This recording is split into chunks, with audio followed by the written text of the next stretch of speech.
In a moment from now, I'm going to take you live and across exclusively to Virginia in the United States.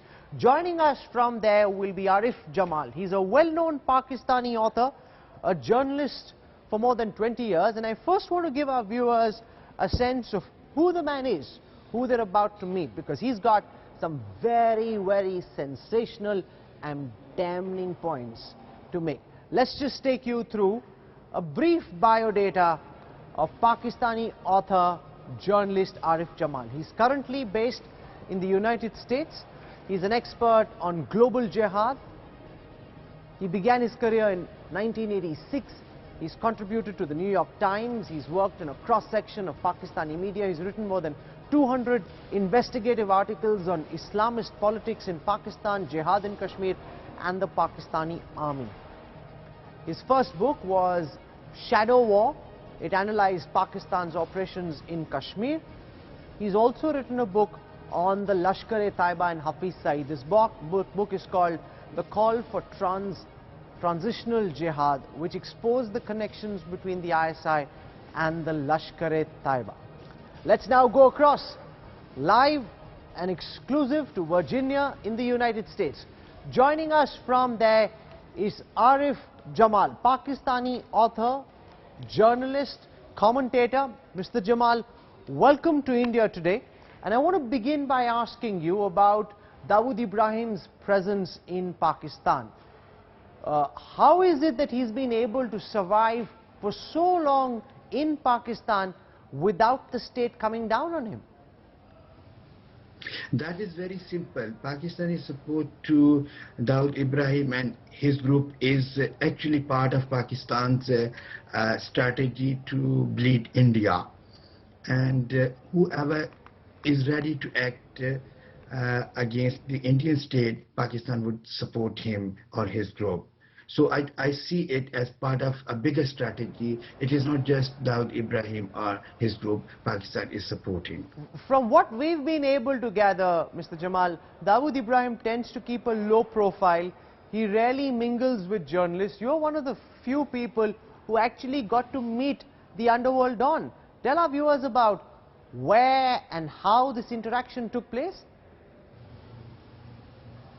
Well, Dawood Ibrahim certainly not in the Pakistani media, but a lot of Pakistanis have met him, and he have been leading a very, very free life in Karachi particularly. In Karachi, it's very easy to track him, even if you don't have his address. I did not have his address in Karachi, and still I got to him. I set up the appointment with a common friend, and I wanted to interview him. He did meet him. He didn't really get interviewed on any issue, but I could see he was there, how he lives his life. In Karachi, a lot of people know him personally, and he is doing a lot of business in property business in Karachi. Most Karachi property dealers can tell you where he lives, and the same is true in Islamabad. One Islamabad property dealer told me once he was almost one of the top property owners in Pakistan now.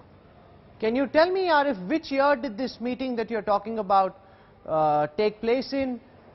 I'm told that Dawood Ibrahim has several houses in Pakistan. Where specifically in Karachi did your meeting take place? Well, I met him in Karachi. I would not go beyond that. And it was, okay, the neighborhood is called Defense, Karachi. And I don't know if he still lives there. Probably he doesn't live there anymore, because in recent years, I have heard that a lot of people have been moving from one place to the other, people like him. So if I give you an address, it may prove wrong. And I don't know where exactly he is now. But I moved out of Pakistan in 2007, and I have not tracked his addresses. But in 2007, Anees Ibrahim was my neighbor in Lahore. he was living a couple of streets across my house in Lahore Defence. You're saying Anees Ibrahim was your neighbor in Lahore. I want to ask you more about Anees, but I want to focus just for a moment on Dawood Ibrahim. What kind of security paraphernalia did you see around him? How difficult was it for you to be able to set up these meetings with Dawood? It was very easy if he is ready to meet you, because then he tells his security people that someone is coming and he should be allowed inside. It was very easy for me on both occasions to go to him. They knew I was coming, and there was no problem. Now, you're saying that Dawood is well known in Karachi, several people are acquainted to him, and yet you're the first person, Arif, in many years who's actually come out and said that, yes, I met with Dawood Ibrahim. Why is this so rare? If he's as well known around town as he is, why are others so scared of coming out and calling their government's bluff and saying that, yes, we've met with Dawood Ibrahim, he stays in Clifton, Karachi? I am not the first Pakistani who is saying this. There are many Pakistanis who have written on this. I can't recall exactly the dates, but I think there was some pieces in the news or the news line.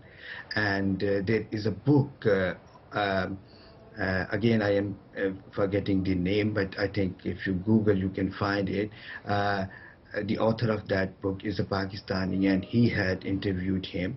And there have been a few very good investigative articles in Pakistani press about his activities.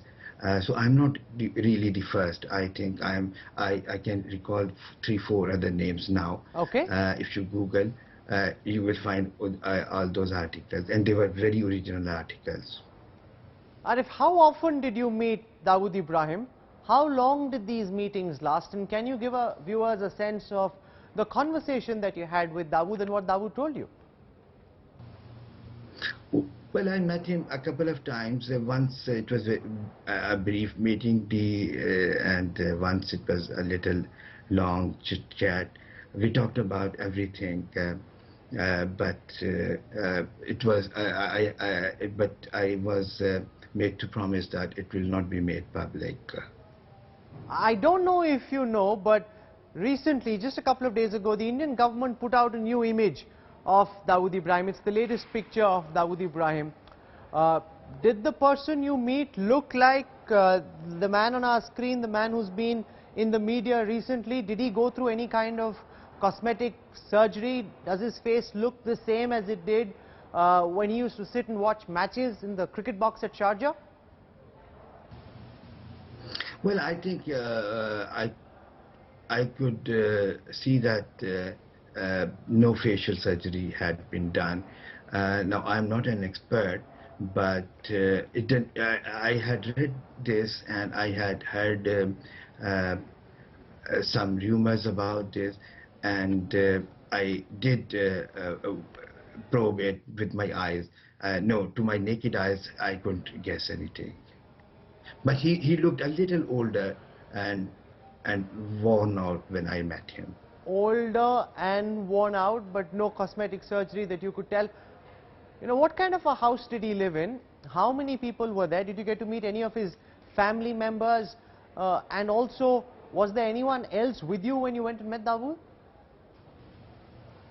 No, I didn't meet any of his family members, and there were quite a few servants, and there were a lot of security guards, not only around the house but also in the neighborhood. Describe to us the kind of security cover you saw around Dawood.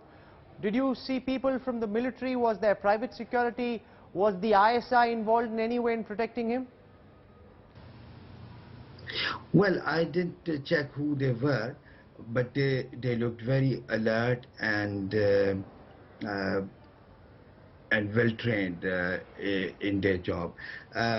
You see, it wouldn't be possible for Dawood Ibrahim or any of his gang members to survive in Pakistan without the support and permission of the Pakistan army. That's absolutely for sure. true.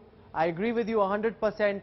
he can't survive for an hour in Pakistan without the active support of the Pakistani army. Now, what's your view on how India should deal with this situation? India insists Dawood is in Pakistan. Pakistan denies this outright. You're saying you yourself have met with Dawood in Karachi. So how do you suggest India try and take this matter forward? Well, I will not support any Pakistan's policy of using jihad as an instrument of its defense policy. Certainly, Dawood Ibrahim has nothing to do with Pakistan, should have nothing to do with Pakistan-India relations, and he should be sent to his own country. But again, I will say that I'm not the only one. When I met Dawood Ibrahim, I'm sure his military people were aware of that, because otherwise I don't think it could happen. And I think the same was true when other journalists went to interview him. I think Pakistan officially denies the fact that Ibrahim is in Pakistan, but at the same time they would like the world to know that he is in Pakistan. I think it's a very, very well articulated strategy. I think nobody could meet him without the military knowing it. You also said that Anees Ibrahim, Dawood's brother, was your neighbour in Lahore. He's also on India's list of most wanted. Tell us about your interactions with Anees Ibrahim, and did he just stay across the street from you? He was staying in Defence Housing Society in Lahore, and I first came to learn about his presence there when I was having an evening walk. I was stopped by certain people to enter a certain street there, and then as a reporter I became curious and wanted to know who was living there, and it wasn't very difficult to find out who it was. So through a journalist friend I sent a request to meet him, and again he met me socially, and the interesting thing about him, I remember, is that he was wearing a lot of diamond rings on his fingers. So that was something I noticed immediately. Well, he didn't. Of course, these people don't disclose anything that is not good for them, and he didn't. But it was just a social meeting. These are very, very startling revelations. You're saying that Anees Ibrahim used to wear diamond rings. You're explaining your meeting with him. You're also talking about how these meetings were facilitated by the ISI and how it's impossible to meet with Dawood Ibrahim without the Pakistani army and the ISI actually permitting for that meeting to take place, and how all interactions are actually routed from them. Arif Jamal, it's been a delight to have you with us from Virginia. This morning for you, an evening for us. Everyone we've had on our broadcast who's ever joined us from Pakistan and to whom I've asked this question, they've all denied outright that Dawood Ibrahim was present on Pakistani soil. You're the first Pakistani we've spoken to who admits that Dawood not only lives on Pakistani soil but also says that you yourself went and met him, and you also met with Anees Ibrahim. More power to you. Thank you very much, Arif Jamal, for joining us in the newsroom. Arif Jamal is a New York Times contributor. He's a reputed author. He's written more than 2 books. And he's also been with the New York University, where he was at one of their most prestigious think tanks, writing on global jihad and South Asia. This is India Today National Exclusive, and you've seen it first here on the Newsroom.